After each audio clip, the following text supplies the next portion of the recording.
Hello everyone, once again welcome back to our YouTube channel. तो आज के इस क्लास में आप सभी का मोस्ट वेलकम है। ऐसा मैं इसलिए कह रही हूँ क्योंकि today's class is going to be extra special because it is the last class. अब लास्ट क्लास कहने का मतलब ये नहीं है कि ये चैनल पे लास्ट क्लास है, मतलब कि चैप्टर नंबर 4 की ये पार्ट 2 क्लास है। इससे पहले हमने पार्ट 1 की क्लास रखी थी जिसमें हमने चैप्टर नंबर 4 के आधे कॉन्सेप्ट को डिस्कस कर लिया था। कुछ ऐसे टॉपिक है जो कि हमारे प्रीवियस क्लास में कवर नहीं हो पाए थे, तो आज की इस क्लास में उन्हीं सारे टॉपिक को हमें डिस्कस करना है और चैप्टर नंबर 4 को कंप्लीट करना है। तो आई होप क्लासेस आपके लिए काफ़ी ज़्यादा हेल्पफुल रही होगी इससे पहले जितनी भी हमारी क्लासेस रही है। साथ ही मैं आपको बता दूं कि ये हमारी लास्ट क्लास है। After this class the entire syllabus of corporate accounting will be complete, कि इसके बाद में हमारा कोई भी ऐसा कॉन्सेप्ट नहीं है जो कि रिमेनिंग रह जाएगा। ये हमारी लास्ट क्लास है कॉर्पोरेट अकाउंटिंग का। इसके बाद में कॉर्पोरेट अकाउंटिंग का पूरा सिलेबस ही कंप्लीट हो जाएगा। अगर आप स्टार्टिंग से जुड़े हुए हो, बिल्कुल एनईपी बेस्ड सिलेबस को हमने कवर किया है, मतलब स्टार्टिंग से यूनिट 1 के जो चैप्टर नंबर 1 है वहाँ से लेके यूनिट 5 की आज की जो क्लास है चैप्टर नंबर 4, यहाँ तक कि आपके सिलेबस के अकॉर्डिंग जितने भी कॉन्सेप्ट दिए गए हैं, जितने भी लेसन हैं, उन सभी को बिल्कुल स्ट्रक्चर वे में डिस्कस किया। अगर आप स्टार्टिंग से जुड़े हुए तो आपको ऑलरेडी पता ही होगा। अगर आप न्यू हो तो मैं आपको बता दूं कि हमने इस चैनल पे कॉर्पोरेट अकाउंटिंग के पूरे सिलेबस को ही कंप्लीट किया, आपके जो कि दिल्ली यूनिवर्सिटी के द्वारा प्रोवाइड किया गया। ये जो पीडीएफ है ये भी वही है जो कि दिल्ली यूनिवर्सिटी के द्वारा प्रोवाइड किया गया। तो बिल्कुल ऑफिशियली है, ऐसा नहीं है कि इसमें कोई भी कॉन्सेप्ट है जिसको हमने स्किप किया या किसी को हमने आपके सिलेबस के अकॉर्डिंग हटा दिया है, तो ऐसा कुछ भी नहीं है। बिल्कुल पूरे सिलेबस को हमने कवर किया है। साथ ही साथ जितने भी टॉपिक है, जितने भी कॉन्सेप्ट है, सभी को डिस्कस किया। आप स्टार्टिंग से जरूर से देखना। अगर आप स्टार्टिंग के मतलब फर्स्ट क्लास से लेके अगर आप आज तक की क्लास देखते हो, मतलब सारे क्लासेस को, तो आपको ये सब्जेक्ट बिल्कुल सही तरीके से समझ में आ जाएगा। सारे कॉन्सेप्ट आपको समझ में आ जाएगा और डेफिनेटली आप एग्जाम में अच्छे मार्क्स लेके आओगे, क्योंकि आफ्टर द क्लास आप खुद भी देख पाओगे कि आपको सारे कॉन्सेप्ट बेहतरीन तरीके से अच्छे तरीके से आ जाएगा और आप एग्जाम में अच्छे तरीके से अटेम्प्ट कर सकते हो। तो इस तरीके से क्लासेस के एंड तक बने रहना आज के इस क्लास में भी, जैसे कि आप हमेशा हर क्लास में बने रहते हो। तो स्टार्ट करते हुए अपनी क्लास को, जहाँ से आज की क्लास हमें कवर करना, मतलब स्टार्ट। तो ये देखो चैप्टर आउटलाइन है, मतलब कि ये सिलेबस दिया गया है चैप्टर नंबर 4 का। इसमें कौन कौन से टॉपिक है तो यहाँ पे देखो जी, ये 4.5 है, 7 principle sustainability reporting in India. तो ये जो 4.6 का जो ये टॉपिक दे रखा है, यहाँ तक की क्लास को हमने पार्ट 1 में कवर कर लिया था।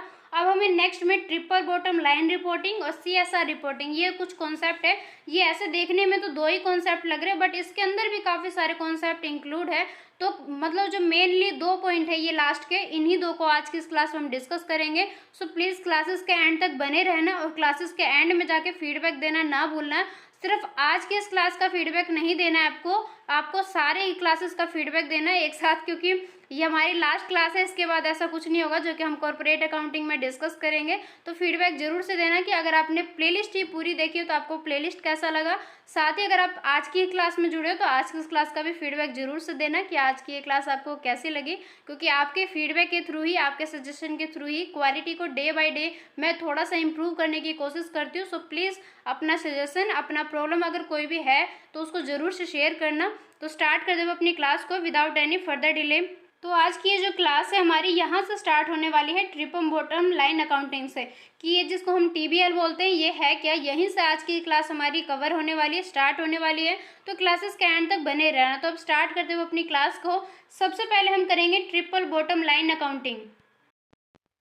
सो व्हाट इज़ टीबीएल, मतलब ट्रिपल बॉटम लाइन अकाउंटिंग है क्या। सबसे पहले हमें इसी को समझना है, मतलब आज की हमारी क्लास यहीं से स्टार्ट होने वाली है। तो पहले हमें पता होना चाहिए कि टीबीएल है क्या, देन उसके बाद ही इसके हम डीपली कॉन्सेप्ट को समझते हैं। तो सबसे पहले देखो, जो टीबीएल है अकाउंटिंग, जिसे हम बोलते हैं TBL accounting, triple bottom line accounting, ये अकाउंटिंग का ही एक टाइप्स है। जैसे कि अकाउंटिंग को जब किया जाता है तो वहाँ पर काफ़ी सारे टाइप्स रहते हैं, काफ़ी सारे मेथड रहते हैं, और कंपनी खुद से डिसाइड करते हैं कि उन्हें कौन से टाइप्स को या कौन से मेथड को फॉलो करना है या उसको लागू करना है अपने किसी ऑर्गेनाइजेशन के अंदर, कंपनी के अंदर। तो ये भी सेम अकाउंटिंग का ही एक टाइप है जो कि किसी भी ऑर्गेनाइजेशन के रिपोर्ट के अंदर इनकॉर्पोरेट्स करते हैं social environmental and financial performance के साथ में, कि कंपनी का जो एक सामाजिक, एक पर्यावरण, एक जो वित्तीय परफॉर्मेंस है किसी भी ऑर्गेनाइजेशन के अंदर, उनके रिपोर्ट्स के साथ में इसको इनकॉर्पोरेट्स किया जाता है इस अकाउंटिंग के थ्रू, जिसे हम बोलते हैं टीबीएल।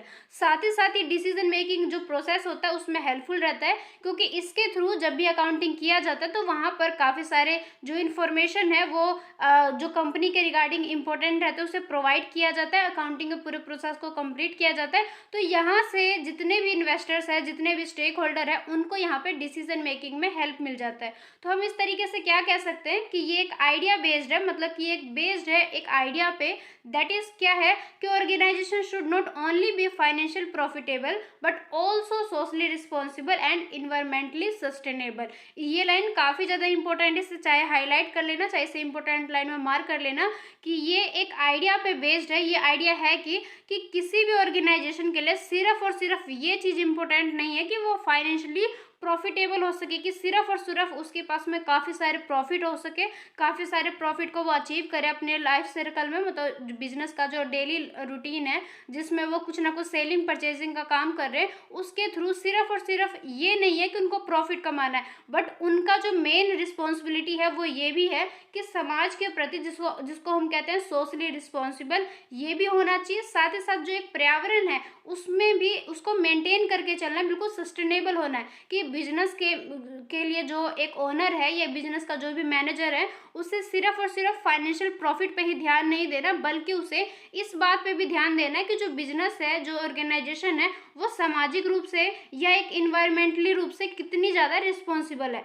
तो ये एक अकाउंटिंग का ही तरीका है और इसका जो मेन आइडिया इसी पे बेस्ड है। अब देखो जो टीबीएल अकाउंटिंग है, इसके अंदर हम जब भी मेजरिंग का काम करते हैं या काफ़ी सारे जो दूसरे परफॉर्मेंस को जानते हैं, तो यहाँ पे कुछ की एरिया आते हैं कि कौन कौन से पे हमें ध्यान देना है। जैसे कि मैंने बोला था कि ये लाइन काफ़ी इंपॉर्टेंट है, तो सेम उसी लाइन को यहाँ पे डीपली दिया गया है कि सबसे पहले हम परफॉर्मेंस जानेंगे सोशल रूप पे, कि कोई भी जो ऑर्गेनाइजेशन है इसके अंदर इंक्लूड किया जाएगा इस बात को कि कोई भी जो ऑर्गेनाइजेशन है उसका जो एक सोसाइटी इम्पैक्ट है वो कैसा है सोसाइटी के साथ में, मतलब कि सोसाइटी के अंदर एक जो एम्प्लॉयज़ आते हैं, कस्टमर आते हैं, सप्लायर्स आते हैं, कम्युनिटीज़ आते हैं, काफ़ी सारे अदर ऐसे पर्सन आते हैं, इन सभी के साथ में जो बिजनेस है, जो ऑर्गेनाइजेशन है, उनका रिलेशनशिप कैसा है। मतलब कि एक रिलेशनशिप होता है काफ़ी ज़्यादा पॉजिटिव, काफ़ी ज़्यादा स्ट्रॉन्ग, या एक ये भी रिलेशन हो सकता है कि कंपनी इस तरीके का है कि उसका दूसरे के साथ में इतना ज़्यादा जो रिलेशनशिप है काफ़ी ज़्यादा वीक है, काफ़ी ज़्यादा कमज़ोर है।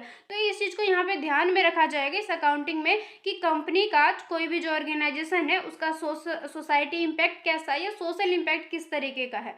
सेकेंड है इन्वायरमेंटल, कि यहाँ पर इस चीज़ को इंक्लूड किया जाएगा कि कोई भी जो ऑर्गेनाइजेशन है उसका पर्यावरण के प्रति कैसा इम्पैक्ट है, कि वो पर्यावरण में जैसे कि एनर्जी यूज़ हो गया, ग्रीन हाउस गैस हो गया, या वाटर कंजप्शन किस तरीके से है, वाटर का जनरेशन किस तरीके से कर रहे हैं, हमारी कंपनी में से कितनी ज़्यादा पोल्यूशन निकल रही है या नहीं निकल रही है, इन सभी बातों को हमें ध्यान में रखना है, किसी भी ऑर्गेनाइजेशन को ध्यान में रखना होता है।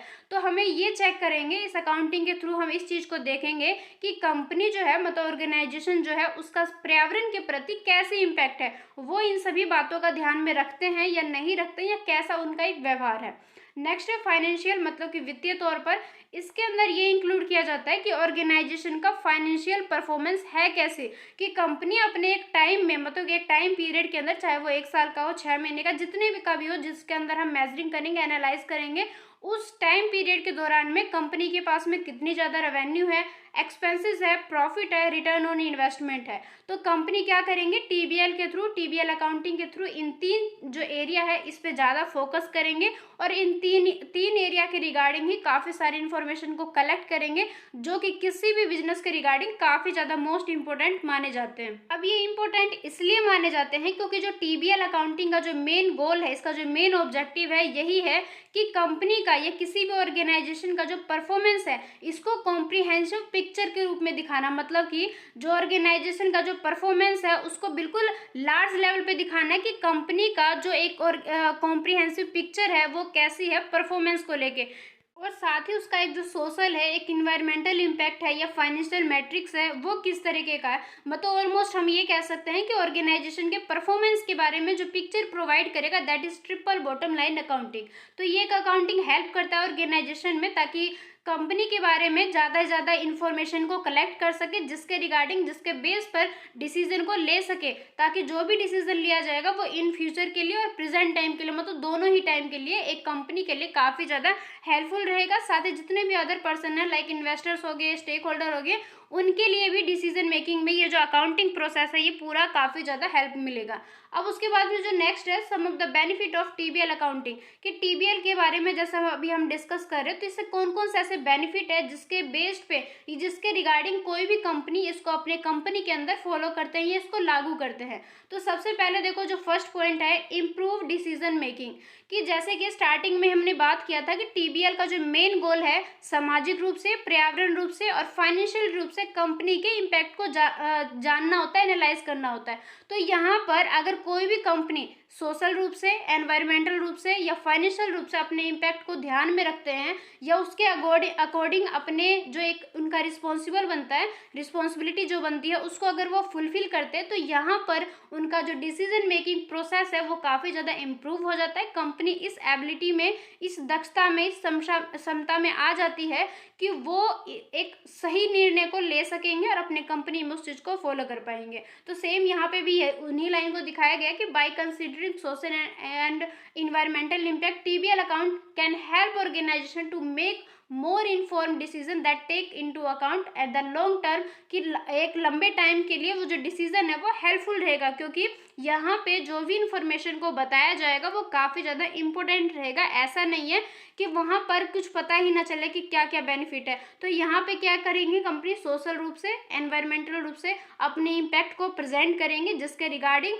कोई भी निर्णय को लिया जाएगा तो वो एक पॉजिटिव वे में जाएगा। उसके बाद में सेकंड है इंक्रीज ट्रांसपेरेंसी, कंपनी की जो पारदर्शिता है, मतलब कि कंपनी का जो पिक्चर है। अब कंपनी के पिक्चर से क्या मतलब, कि कंपनी का जो एक नेचर है वो किस तरीके का है, कंपनी की परफॉर्मेंस किस तरीके से है, कंपनी एक टाइम पीरियड में कितने प्रॉफिट को अर्न किया है, कितने लॉस में गए हैं, या उनके पास में कितने इन्वेस्टर्स है, कितने शेयर है। तो ये कंपनी के बारे में जब सारे इन्फॉर्मेशन को हम प्रोवाइड करेंगे जो कि कंपनी के नेचर से, गुडविल से, पिक्चर से रिलेटेड रहता है, तो इसी को बोलते हैं हम ट्रांसपेरेंसी। तो यहाँ पर क्या होगा कि कंपनी की ट्रांसपेरेंसी में इंक्रीजमेंट आ जाएगा, कि हम उसकी ट्रांसपेरेंसी को आसानी से देख सकते हैं, साथ ही साथ ज़्यादा से ज़्यादा इन्फॉर्मेशन को कलेक्ट कर सकते हैं।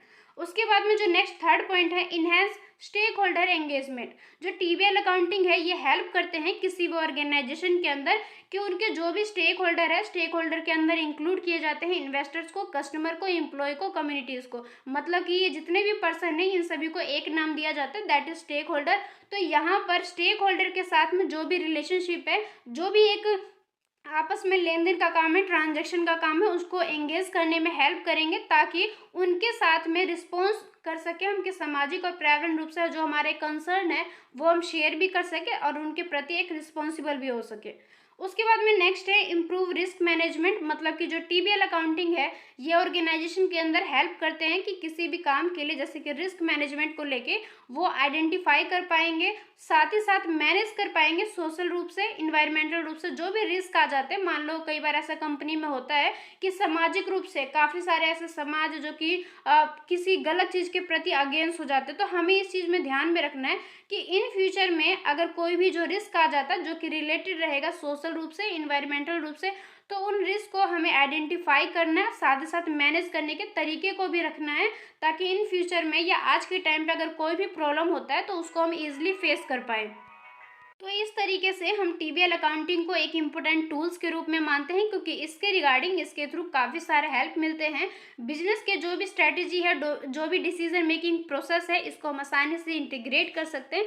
तो ये टीबीएल जो है काफ़ी ज़्यादा हेल्पफुल रहते हैं। इस वजह से अकाउंटिंग का एक ये टाइप है और काफ़ी कंपनी के द्वारा अगर उनके लिए बेनिफिशियल है, अगर उनको लगता है ये हमारे लिए सही है, तो इसको अपनी कंपनी के अंदर, अपने ऑर्गेनाइजेशन के अंदर जरूर से इसको फॉलो किया जाता है, लागू किया जाता है। उसके बाद में हमारा जो नेक्स्ट कॉन्सेप्ट है कॉर्पोरेट सोशल रिस्पॉन्सिबिलिटी रिपोर्टिंग। अब हम आज की इस क्लास में अब जो हमारा नेक्स्ट कॉन्सेप्ट है जिसे हम डिस्कस करेंगे CSR, जिसको हम बोलते हैं कॉर्पोरेट सोशल रिस्पॉन्सिबिलिटी। ये क्या है, ये भी एक रिपोर्ट है, रिपोर्ट का एक टाइप है जिसमें हम देखते हैं कि जिसमें जो मेन फोकस पॉइंट रहता है स्पेसिफिकली इस पे रहता है कि ऑर्गेनाइजेशन का सोशल और इन्वायरमेंटल इम्पैक्ट है क्या। अब देखो आप ये सोचोगे कि हर कॉन्सेप्ट में हम सेम ही चीज़ क्यों पढ़ रहे हैं। अब सेम ही चीज़ पढ़ने का रीज़न ये है, मैं आपको क्लियरली बताती हूँ। सेम चीज़ का मतलब क्या है कि देखो लास्ट कॉन्सेप्ट में भी मैंने आपको बताया था उनका मेन इम्पैक्ट सोशल इन्वायरमेंटल है।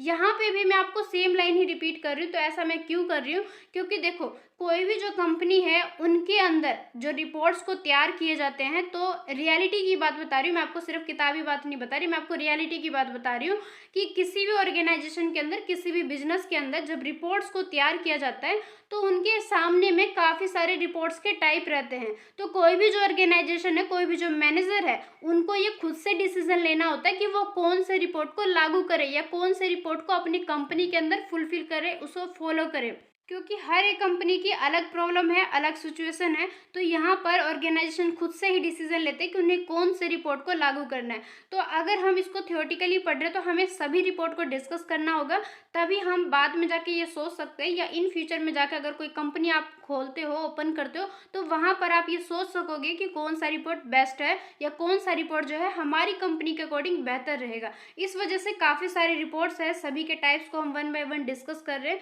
तो सभी रिपोर्ट्स के अपने अलग से मेरिट्स है, अपने अलग से डीमेरिट्स है। तो डिपेंड करता है कंपनी के ऊपर कि वो कौन से रिपोर्ट को लागू करेंगे, कौन से रिपोर्ट को अपने कंपनी के अंदर अप्लाई करेंगे। बट यहाँ पर हमें सारे रिपोर्ट्स को डिस्कस करने, इस वजह से यहाँ पर कुछ जो लाइन है वो रिपीट हो रहे बार बार। तो सेम इसी तरीके से CSR जो है, कॉर्पोरेट सोशल रिस्पॉन्सिबिलिटी, इसका मेन इम्पैक्ट है, या मेन जो इसका फोकस वाला एरिया है सोशल और इन्वायरमेंटल इम्पैक्ट है। और साथ ही साथ इसमें दिया भी है गवर्नेंस प्रैक्टिसेस भी है कि गवर्नमेंट के साथ में कैसा एक व्यवहार है, मतलब किस तरीके से इनके प्रैक्टिसेस को लागू करते हैं। यहाँ पर एक एक्स्ट्रा पॉइंट है जो कि हमारे लास्ट कॉन्सेप्ट में नहीं थे। वहाँ पे क्या था, सोशल, इन्वायरमेंटल और वहाँ पे फाइनेंशियल था। यहाँ पे साथ में गवर्नेंस प्रैक्टिसेस भी है। तो सेम इस तरीके से देखो, इसके अंदर मेजरिंग, मतलब कि रिपोर्ट्स के अंदर मेजरमेंट का काम किया जाएगा। ऑर्गेनाइजेशन के अंदर जो भी इनिशिएटिव लिए जा रहे हैं, जो भी एक्टिविटीज़ को करे जा रहे हैं, जो कि रिलेटेड है बिजनेस के एथिकल और बिजनेस के प्रैक्टिसेस से, कम्युनिटी इन्वॉल्वमेंट से, एम्प्लॉय के साथ में किस तरीके का व्यवहार है, रिलेशनशिप है, उसके साथ में इन्वायरमेंटल किस तरीके से हमारा रिलेशनशिप है, किस तरीके से हमारा एक इम्पैक्ट है, या सोशल रिस्पॉन्सिबिलिटी इशू कौन कौन से, इन सभी पे मेन फोकस किया जाता है। ये सारे जो पॉइंट है जो कि मैंने आपको रीड करके बताया, यहाँ पर इस चीज़ को यहाँ पे रखा जाता है, ये इन चीज़ों को इंक्लूड किया जाता है। इनका जो मेन गोल रहता है इस रिपोर्ट का, ये रहता है कि स्टेक होल्डर को प्रोवाइड कर सके वो सारे इन्फॉर्मेशन जिसके साथ में कंपनी की ट्रांसपेरेंसी, मतलब ट्रांसपेरेंट अकाउंटेबिलिटी की इन्फॉर्मेशन को हम प्रोवाइड कर सके, जिससे क्या होगा कि ऑर्गेनाइजेशन के सोशल इन्वायरमेंटल जो परफॉर्मेंस है उसके बारे में बेहतर तरीके से इन्फॉर्मेशन को प्रोवाइड कर सकेंगे। अब इन्फॉर्मेशन को प्रोवाइड करने से बेनिफिट क्या होगा, यहाँ पर बेनिफिट ये होगा कि स्टेक होल्डर जितने भी है कंपनी के साथ में जुड़े हुए, मतलब इन्वेस्टर्स कितने हैं, दूसरे जो एम्प्लॉय है वो कितने हैं, उनके पास में जो दूसरे, मतलब कि जितने भी रिलेटेड पर्सन है वो सब कितने ज़्यादा है, तो उनको हम स्टेक होल्डर बोलते हैं। तो स्टेक होल्डर के साथ में जो भी एक रिलेशनशिप बना हुआ है, जो भी एक ट्रस्ट बना हुआ है, उसको हम बिल्डअप कर सकते हैं, मतलब कि और स्ट्रॉन्ग बना सकते हैं उनके साथ में रिलेशनशिप को। साथ ही साथ ऑर्गेनाइजेशन की जो रेपुटेशन है उसको हम इन्हेंस कर सकते हैं, बढ़ा सकते हैं, ताकि सोशली रूप से जो भी रिस्पॉन्सिबिलिटी है, जो भी रिस्पॉन्सिबल है, या जो भी सस्टेनेबल बिजनेस है, उसके हम जो, मतलब एक जो लेवल होते हैं इन चीज़ों को, उनको हम इन्हेंस कर सकेंगे, बढ़ा सकेंगे। तो ये काफ़ी सारे बेनिफिट है जो कि कॉर्पोरेट सोशल रिस्पॉन्सिबिलिटी रिपोर्टिंग से प्रोवाइड किया जाता है। अब इसके कुछ की कंपोनेंट है कि CSR रिपोर्टिंग में किन किन बातों को ध्यान में रखा जाता है, या कौन कौन से ऐसे पॉइंट है जिसको यहाँ पे इंक्लूड किया जाता है। तो सबसे पहले देखो, जो फर्स्ट पॉइंट है एथिकल बिजनेस प्रैक्टिस, कि यहाँ पर इस चीज़ को इंक्लूड करेंगे कि कंपनी, मतलब कोई भी जो ऑर्गेनाइजेशन है उसका एथिकल रूप से किस तरीके से नेचर है, कि कंपनी का जो एक एथिकल है वो किस तरीके से कंडक्ट कर रहे हैं, वो रिलेटेड जो भी लॉज है, रेगुलेशन है, जो कि कंपनी के द्वारा फुलफिल किया जाता है, इनके अकॉर्डिंग अपने काम को कंप्लीट किया जाता है। तो यहाँ पर इन सारी चीज़ों को वो किस तरीके से कॉम्प्लायंस करते हैं, लागू करते हैं, कि मतलब कई बार ऐसे होते हैं कुछ कंपनी जो कि सारे लॉ को, सारे रेगुलेशन को नहीं मानते, इनके अगेंस्ट हो जाते हैं। तो यहाँ पर इस चीज़ का ध्यान में रखा जाता है इस रिपोर्ट को, कि कंपनी इन सभी लॉ और रेगुलेशन को फुलफिल करे, इसके अगेंस्ट में जाके कोई भी काम को ना करे। उसके बाद में सेकंड है सोशल एंड कम्युनिटी इन्वॉल्वमेंट। यहाँ पर इस चीज़ को इंक्लूड किया जाता है कि जो ऑर्गेनाइजेशन है वो एंगेज कर सकेंगे अपने लोकल कम्युनिटीज़ के साथ में और साथ साथ कंट्रीब्यूशन कर सकेंगे समाज में, या चैरिटेबल जो भी एक कॉजेज़ है इन सभी के साथ में आपस में कंट्रीब्यूट कर सकेंगे, और जो भी एक इनका आपस में इम्पैक्ट है उसको हम एंगेज करके चलेंगे। उसके बाद में नेक्स्ट है एम्प्लॉय वेलबींग, कि ये काफ़ी ज़्यादा इंपॉर्टेंट पॉइंट है, क्योंकि देखो कंपनी के अंदर जितने भी काम है, चाहे वो छोटा काम हो चाहे वो बड़ा काम हो, हर एक काम को एम्प्लॉय के द्वारा ही किया जाता है। एक एम्प्लॉय है जो कंपनी को स्टार्टिंग से लेके एक बेहतर जो बड़े लेवल की जो बिजनेस है वहाँ तक पहुँचा देते हैं, क्योंकि उनकी जो मेहनत है, हार्डवर्क है, उससे ही किसी कंपनी की ग्रोथ दिन प्रतिदिन बढ़ती जाती है। तो यहाँ पर इस चीज़ को इंक्लूड किया जाता है कि कोई भी जो ऑर्गेनाइजेशन है वो अपना एफर्ट लगाते हैं ताकि एंश्योर हो सके कंपनी के हेल्थ के बारे में, सेफ्टी के बारे में, और कंपनी के जो भी एम्प्लॉय है उनके साथ में सही तरीके से जो रिलेशनशिप है वो मेंटेन हो सके। उनको हम हेल्दी रूप से, मतलब हेल्थ के तौर पर, या उनको हम सेफ्टी प्रोवाइड करेंगे। उनका जो भी एक आपस में जो भी हम चीज़ प्रोवाइड कर रहे हैं, जैसे कि सैलरी हो गया या दूसरे अलग फैसिलिटी हो गया, तो इन सभी चीज़ों को बेहतर तरीके से देना है। रिपोर्ट्स में इन सारी बातों का ध्यान में रखना है ताकि एम्प्लॉय के साथ में जो रिलेशनशिप है वो हमारा सही तरीके से मेंटेन रहे, और वो अपने हार्डवर्क से हमारे जो बिजनेस है, कोई भी जो ऑर्गेनाइजेशन है, उसकी ग्रोथ को बढ़ाने में हेल्प कर सके या उसमें एक अपना योगदान दे सके। उसके बाद देन नेक्स्ट है हमारा इन्वायरमेंटल स्टेवॉर्डशिप। इसका मतलब क्या है कि यहाँ पर इस चीज़ को हम इंक्लूड करेंगे कि कंपनी का, किसी भी ऑर्गेनाइजेशन का जो एफर्ट है उसको हम मिनिमाइज कर सकेंगे इन्वायरमेंटल इम्पैक्ट के साथ में, जैसे कि रिड्यूस कर सकेंगे ग्रीन हाउस गैस एमिशन को, कि ग्रीन हाउस से जो भी एक गलत चीज़ हो रहा है, मतलब जो भी एक पोल्यूशन टाइप में हो रहा है या जो भी एक गलत इम्पैक्ट पड़ रहा है हमारे इन्वायरमेंटल पे, इस चीज़ को हमें ध्यान में रखना है। और जो कंजर्विंग नेचुरल रिसोर्सेज है उसको हम देखेंगे, मेंटेन करेंगे कि उनका सही तरीके से कंजर्वेशन हो सके, मतलब उसको जब भी हम कंज्यूम करेंगे, जब भी उसको हम यूज़ करेंगे, तो हमें क्या करना है, सही तरीके से सारे रिसोर्सेज को यूज़ करना है और मैनेज करना है वेस्ट के साथ में। मतलब जो भी एक जो वेस्टेज निकलता है हमारे प्रोडक्शन से, मैन्युफैक्चरिंग से, तो हमें ध्यान में रखना है, उसको मैनेजिंग करना है ताकि कम से कम वेस्ट हो, कम से कम पॉल्यूशन हो। उसके बाद में नेक्स्ट है गवर्नेंस एंड अकाउंटेबिलिटी, कि कंपनी के द्वारा इस चीज़ को ध्यान में रखा जाएगा, ऑर्गेनाइजेशन के द्वारा इस चीज़ को हम ध्यान में रखेंगे कि कंपनी ऑर्गेनाइजेशन को बिल्कुल गवर्नेंस स्ट्रक्चर के अकॉर्डिंग चलेंगे। गवर्नमेंट के द्वारा किसी भी कंपनी के लिए जो भी लॉ बनाए गए हैं, जो भी कानून है, जो भी प्रैक्टिसेस है, जो भी एक रेगुलेशन है, उन सभी को फुलफिल करेंगे, उनके अगेंस्ट जाके कोई भी काम को नहीं करेंगे। सारे प्रैक्टिसेस को, जो भी एक ट्रांसपेरेंसी अकाउंटेबिलिटी है, उनके अकॉर्डिंग ही सारे काम को वो फुलफिल करेंगे। तो हमें क्या करना है, इन रिपोर्ट में इन सभी बातों का हमें ध्यान में रखना है। अब देखो जो CSR रिपोर्ट है, इससे हम वेरियस जो फॉर्म्स है, जैसे कि यहाँ पे काफ़ी सारे फॉर्म्स इंक्लूड है, जैसे कि स्टैंड अलोन रिपोर्ट्स है, इंटीग्रेटेड रिपोर्ट्स है, सस्टेनेबिलिटी रिपोर्ट्स है, एनुअल रिपोर्ट्स है, इन सभी को यहाँ पे वेरियस जो फॉर्म है यहाँ पर इंक्लूड किए जाएंगे। कुछ ऑर्गेनाइजेशन होते हैं जो कि चूज़ करते हैं अपने अकॉर्डिंग कि उनको किस रिपोर्ट्स को यूज़ करना है, क्योंकि इसके अकॉर्डिंग वो अपने परफॉर्मेंस के अकॉर्डिंग चलते हैं कि कौन सा बेहतर है, कौन सा नहीं है। तो इन सभी बातों को यहाँ पे ऑर्गेनाइजेशन के द्वारा ध्यान में रखा जाता है कि उन्हें किस चीज़ को लागू करना है अपने कंपनी के अंदर। उसके बाद में जो हमारा नेक्स्ट कॉन्सेप्ट है टाइप्स ऑफ CSR रिपोर्टिंग, मतलब जिसे हम बोलते हैं कॉर्पोरेट सोशल रिस्पॉन्सिबिलिटी। तो अब इसके हम टाइप्स को पढ़ने वाले हैं कि कौन कौन से टाइप्स के CSR रिपोर्टिंग होते हैं। तो ऐसे तो डिफरेंट टाइप के CSR रिपोर्टिंग होते हैं, लेकिन हमें यहाँ पर इंपॉर्टेंट पॉइंट को डिस्कस करना है, जिसके थ्रू हम मेन पॉइंट को यहाँ पर हाईलाइट कर पाएंगे। तो सबसे पहले जो फर्स्ट पॉइंट है स्टैंड अलोन CSR रिपोर्ट, जिसे हम बोलते हैं कि स्टैंड अलोन, जैसे कि नाम से ही देखो आप ये किस तरीके से बताएगा, प्रेजेंट करेगा कि यहाँ पर ये एक सेपरेट रिपोर्ट्स है जहाँ पर फोकस किया जाता है ऑर्गेनाइजेशन के सोशल और इन्वायरमेंटल परफॉर्मेंस को, जहाँ पर डिटेल प्रोवाइड किया जाता है इन्फॉर्मेशन जो कि ऑर्गेनाइजेशन के CSR इनिशिएटिव से, एक्टिविटीज से रिलेटेड रहते हैं। साथ ही साथ जितने भी स्टेक होल्डर्स हैं जो कि स्पेसिफिकली इंटरेस्टेड रहते हैं ऑर्गेनाइजेशन के सस्टेनेबिलिटी परफॉर्मेंस से, तो यहाँ पर हमें इन सारे इनिशिएटिव्स को, इन सारे एक्टिविटीज़ को ध्यान में रखना है और इसके रिगार्डिंग जो भी इन्फॉर्मेशन है वो हमें प्रोवाइड भी करना है। उसके बाद में नेक्स्ट है इंटीग्रेटेड रिपोर्ट्स।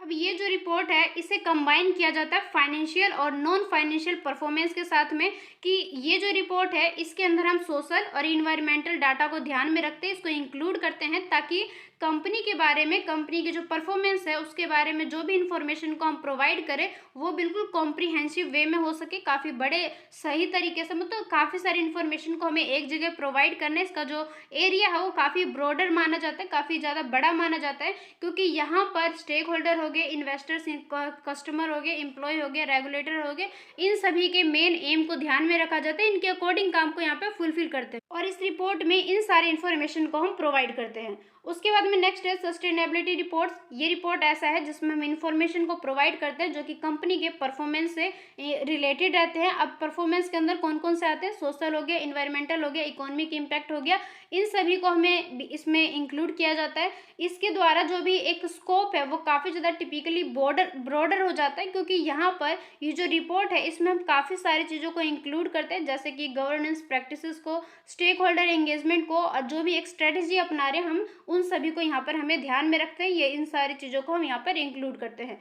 उसके बाद में नेक्स्ट है एनुअल रिपोर्ट्स। अब एनुअल रिपोर्ट्स के बारे में तो आपको काफ़ी अच्छे से पता होगा, क्योंकि हमने लास्ट क्लास में जो हमारा एनुअल रिपोर्ट्स के ऊपर ही पूरा लेसन था उसको हमने कंप्लीट किया था। यहाँ पे बस थोड़ा सा लाइन गिवन किया गया है कि ये ऐसा रिपोर्ट है, मैं आपको नॉर्मली बताती हूँ सिंपल तरीके से, काफ़ी ईजी है ये। एनुअल रिपोर्ट्स ऐसे रिपोर्ट्स होते हैं जो कि कंपनी के द्वारा पूरे साल के दौरान बनाए जाते हैं, और कंपनी ये देखते हैं साल के लास्ट में जाके कि हमने इस साल में कितना प्रॉफिट अचीव किया, कितना लॉस हुआ है, हमारे परफॉर्मेंस किस तरीके से रहा है। साथ ही साथ लास्ट ईयर की जो परफॉर्मेंस है उसके साथ में यहाँ पे कंपैरिजन किया जाता है। देखते हैं कि हमारा लास्ट ईयर में कैसी परफॉर्मेंस थी, आज के टाइम में कैसा है, और एक साल के अंदर मतलब जब भी एनुअल रिपोर्ट्स को बनाएंगे उस साल से रिलेटेड जितने भी इंफॉर्मेशन है, जितने भी अकाउंट है, यहाँ पर कंप्लीट किया जाता है, और एनुअल रिपोर्ट्स के अंदर उन सभी को डिटेल में इंफॉर्मेशन को प्रोवाइड करते हैं। तो ये होता है एनुअल रिपोर्ट्स। उसके बाद में नेक्स्ट है जीआरआई रिपोर्ट। अब ये रिपोर्ट कैसा है, ये ऐसा रिपोर्ट है जिसे हम बोलते हैं ग्लोबल रिपोर्टिंग इनिशिएटिव फ्रेमवर्क। ये प्रोवाइड करते हैं एक स्टैंडर्डाइज अप्रोच को जो कि सीएसआर रिपोर्टिंग से रिलेटेड रहते हैं, और जीआरआई रिपोर्ट में इंक्लूड किया जाता है इन्फॉर्मेशन को जो कि इन्फॉर्मेशन रिलेटेड रहता है गवर्नेंस से, स्ट्रेटेजी से, परफॉर्मेंस से और सस्टेनेबिलिटी इशू से। तो इन सभी से रिलेटेड रहता है इनका रिपोर्ट। उसके बाद में नेक्स्ट है यूएन ग्लोबल इम्पैक्ट, जिसे हम बोलते हैं सीओपी। अब इसका पूरा नाम क्या है, global compact communication on progress report. तो ये ऐसा रिपोर्ट है जो कि ऑर्गेनाइजेशन के द्वारा सबमिटेड किया जाता है, जहां पर जो कमिटेड किया गया है यूनाइटेड नेशन ग्लोबल कॉम्पैक्ट, इनके अकॉर्डिंग यहाँ पर जितने भी इनिशिएटिव है उसको लागू करते हैं, साथ ही साथ प्रमोट भी करते हैं सस्टेनेबल बिजनेस प्रैक्टिसेस को। तो जो सीओपी रिपोर्ट है ये प्रोवाइड करते हैं इन्फॉर्मेशन को जो कि कंपनी के किसी भी ऑर्गेनाइजेशन के प्रोग्रेस से रिलेटेड रहते हैं, जहां पर हम ये देखते हैं कि global compact principal on human rights को लेकर कैसा है, लेबर को लेकर कैसे है, इन्वायरमेंटल कैसा है, और एंटी करप्शन को लेकर किस तरीके से है। तो इस रिपोर्ट्स के अंदर इन सभी से रिलेटेड कॉन्सेप्ट को यहाँ पर हम प्रोवाइड करते हैं।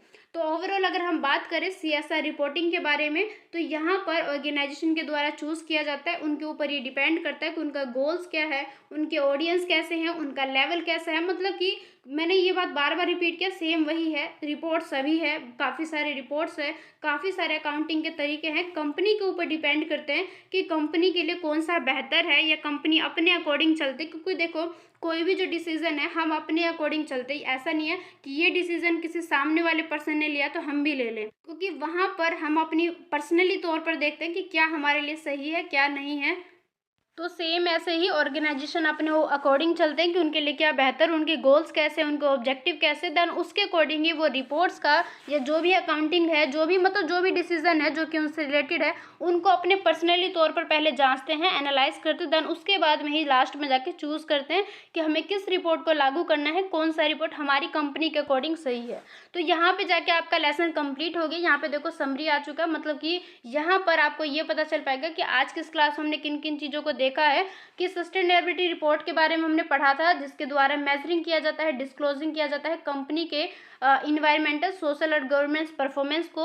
ये हेल्प करते हैं ऑर्गेनाइजेशन के लिए आइडेंटिफाई करने में, साथ ही साथ मैनेज करने में, उनकी जो भी एक सस्टेनेबिलिटी रिस्क आ रहे हैं, अपॉर्चुनिटीज़ आ रहे हैं, इनको आइडेंटिफाई भी कर सकते हैं, और साथ ही साथ मैनेज करने के तरीकों को भी यहाँ पे जान सकते हैं, पहचान सकते हैं। काफ़ी सारी चीज़ों को यहाँ पे कलेक्ट कर लिया जाता है, जिसके थ्रू कंपनी अपनी रिस्पॉन्सिबिलिटी को भी जानते हैं कि हमारा क्या दायित्व है, अपने आने वाले प्रॉब्लम को भी फेस करने के काफ़ी सारे मैनेजमेंट के तरीके अपनाते हैं। तो ये इस तरीके से पूरे सस्टेनेबिलिटी रिपोर्ट्स को अपनाया जाता है किसी भी ऑर्गेनाइजेशन के द्वारा। तो यहाँ पे जाके जो हमारा लेसन है ये कंप्लीट हो चुका है, और लेसन के साथ साथ ही कॉर्पोरेट अकाउंटिंग का पूरा सिलेबस कवर कर लिया है। तो ये हमारी लास्ट क्लास थी, जैसे कि मैंने क्लास के स्टार्टिंग में भी आपसे बताया कि हमारी लास्ट क्लास थी। यहाँ पे जाके जो हमारा कॉर्पोरेट अकाउंटिंग का जितना भी सिलेबस है जो कि एनईपी बेस्ड था, पूरा कंप्लीट हो गया। कोई भी ऐसा टॉपिक नहीं है जो कि इसमें कवर नहीं हुआ है। कॉर्पोरेट अकाउंटिंग की मैंने पूरी प्लेलिस्ट प्रोवाइड की है आपको, जहाँ से आप सारे लेसन को 1 बाय 1 देख सकते हो। अगर कोई लेसन लेंथी है तो उसको हमने पार्ट्स में डिवाइड कर लिया, लाइक पार्ट 1, पार्ट 2, और जो लेसन थोड़े से छोटे थे, जो चैप्टर थोड़े से कम लेंथी थे, उसको हमने एक ही क्लास में कवर कर लिया। लेकिन जितने भी लेसन है उसको हमने कवर कर लिया। पूरी प्लेलिस्ट बन चुकी है कॉर्पोरेट अकाउंटिंग की। तो अब आप इजीली यहाँ से देख सकते हो सारे लेसन को, अपनी तैयारी बेहतर तरीके से कर सकते हो। तो आज के इस क्लास में आपको फीडबैक ज़रूर से देना, हर क्लास में ही कहती हूँ, बट अगर आप किसी क्लास में नहीं देते हो तो इट्स ओके, बट आज की इस क्लास में आपको फीडबैक ज़रूर से देना है, क्योंकि ये हमारी लास्ट क्लास है। इसके बाद में कोई भी ऐसा क्लास नहीं है जो कि कॉर्पोरेट अकाउंटिंग पे आएगा। अब हमारी जो नेक्स्ट क्लास आएगी वो किसी नए सब्जेक्ट पे आएगा। तो ये हमारी लास्ट क्लास थी। फीडबैक ज़रूर से बताना कि पूरी प्लेलिस्ट ही, अगर आपने स्टार्टिंग से लेकर अब तक की क्लास देखा है तो आप ज़रूर से बताना स्टार्टिंग से लेकर अब तक की क्लास में आपको सब कुछ सही लगा या नहीं लगा, या कोई भी सजेशन हो तो उसको भी ज़रूर से शेयर करना। अगर कोई बीच में प्रॉब्लम हुआ होगा तो उसको भी ज़रूर से शेयर करना, और नेक्स्ट कौन सी क्लास की आप प्लेलिस्ट चाहते हो वो भी ज़रूर से बताना। तो फीडबैक देना ना भूले। साथ ही क्लासेस को लाइक करना, शेयर करना और सब्सक्राइब करना मत भूलना। अगर आपने चैनल को ऑलरेडी सब्सक्राइब कर रखा है तो ज़रूर से शेयर करना, और क्लासेस को लाइक करना ना भूलें। लास्ट क्लास है बस, इसके बाद में हमारी नेक्स्ट क्लास किसी दूसरे सब्जेक्ट पे आएगी। तो आज की इस क्लास में फीडबैक ज़रूर से देना। मिलते अपने नेक्स्ट वीडियो में, तब तक के लिए बाय। और साथ ही एक इन्फॉर्मेशन मैं प्रोवाइड कर दूँ आपको कि ये यहाँ पे जाकर जो हमारा चैप्टर है वो कंप्लीट हो गया। तो इसकी जो PDF है ये मैं आपको टेलीग्राम चैनल पे शेयर कर दूँगी, और अगर आप चाहो तो इसको खुद से भी डाउनलोड कर सकते हो। जो दिल्ली यूनिवर्सिटी की जो बिल्कुल ऑफिशियली वेबसाइट है वहाँ पर जाके आप चाहो तो इसको डाउनलोड भी कर सकते हो। ये दिल्ली यूनिवर्सिटी के द्वारा प्रोवाइड किया गया PDF है, तो वहाँ से भी आप डाउनलोड कर सकते हो। चाहे तो टेलीग्राम चैनल पे भी जाके उसको देख सकते हो, मैं आपको ज़रूर से शेयर कर दूँगी। तो बस आज की इस क्लास में बस इतना ही, क्योंकि हमारे यहाँ पे जाके पूरा सिलेबस ही कवर हो गया, कुछ भी ऐसा बाकी नहीं है जो कि अब हम डिस्कस करेंगे। तो आज की इस क्लास में बस इतना ही। मिलते अपने नेक्स्ट वीडियो में, तब तक के लिए bye, take care and thank you so much.